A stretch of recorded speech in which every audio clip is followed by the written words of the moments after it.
Je ne veux pas parler beaucoup. Mais je pense que comme je suis trop calme, vous pensez que j'ai changé. Je n'ai pas changé, je suis toujours aussi stupide.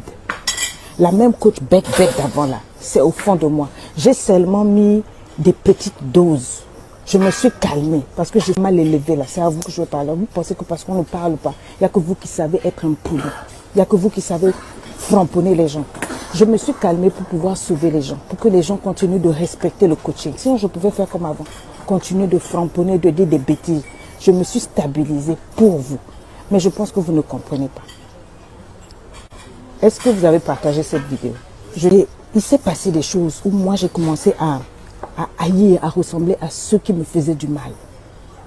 Écoutez-moi très bien, comme ça vous allez aller répéter là-bas. Je ne vais pas aller faire un live sur TikTok, je n'ai pas le temps, je dois continuer. Si j'ai demandé pardon, ce n'est pas parce que je suis faible ou parce que je veux venir faire quoi. Non, je vais vous dire la vérité. J'ai demandé pardon parce que depuis qu'il y avait eu cet incident-là, j'étais devenue raciste. J'étais devenue xénophobe moi-même. Et ça m'a fait mal. Parce que dès que je trouvais un Ivoirien dans mes inbox, il y en avait qui m'écrivaient avec des vrais problèmes. Avant, je donnais facilement, j'aidais comme ça dans le cœur. Mais depuis qu'il y avait ce problème-là, mon cœur s'est fermé. Et le Seigneur ne faisait que me reprendre. Le Seigneur ne faisait que me taper dessus. Je ne pouvais pas coacher tranquillement quand il y avait un Ivoirien, excusez-moi de le dire. Je me comportais mal dans mon cœur, je faisais un peu semblant. J'aidais, mais pas vraiment. Quand c'était les autres, c'était bon. Mais quand il y avait quelques nationalités, je n'étais pas à l'aise. C'est ça que j'ai souffert, c'était de la culpabilité. J'ai pris beaucoup de temps, j'ai pris 1 an. Je n'arrivais pas à digérer. Dans les 1 an là, beaucoup de gens sont venus offrir des télés. Vous voyez, il y a des choses que je ne peux pas dire. Moi, je vais vous dire la vérité. Quand j'ai sorti les livres là, j'ai dit à mon staff, on va faire le fret pour le Sénégal, pour le Burkina, pour le Sénégal, le Burkina, pour le Gabon. Et tout. J'ai cité les pays. Ils m'ont dit, mais et la Côte d'Ivoire? J'ai dit non, je ne vendrai pas mes livres en Côte d'Ivoire. Je vous dis la vérité. Il n'y aura pas de stock pour la Côte d'Ivoire. Je l'ai dit et je le redis ici. Beaucoup d'Ivoiriens sont rentrés dans mes inbox il y a 1 mois, un mois et demi, quand le livre est sorti.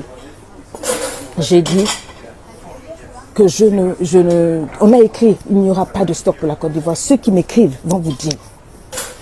On m'a invité à venir à Abidjan plusieurs fois, tout frais payé par des autorités. J'ai dit je ne viens pas parce que mon cœur était rempli d'amertume et de haine.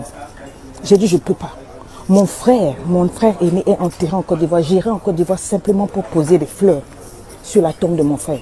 Mais je ne peux plus venir en Côte d'Ivoire en tant que coach parce que la limite a été dépassée. Le pardon que je suis venue donner là, c'est pour moi-même. Parce que je souffrais.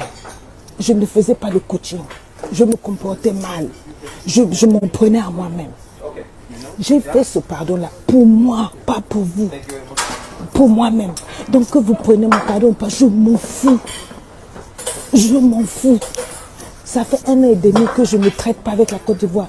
Je n'ai jamais eu autant d'argent en coaching que pendant cette année-là. Vous dites ma page RSS, c'est pendant cette année-là que j'ai le plus mangé. Je n'attends pas la Côte d'Ivoire pour vivre, excusez-moi, c'est parce que je vous ai aimé, je vous ai porté dans mon cœur. Je vis en Suisse, où elle veut venir dans notre pays, je vais venir faire quoi en Côte d'Ivoire? Je vis en Suisse. Je vis en Suisse et j'ai un pays, depuis que j'ai commencé le coaching, dans tous les pays où je suis partie, j'ai toujours dit, je suis de père congolais. Je n'ai jamais nié mon pays. Commence à faire comme vous faites là.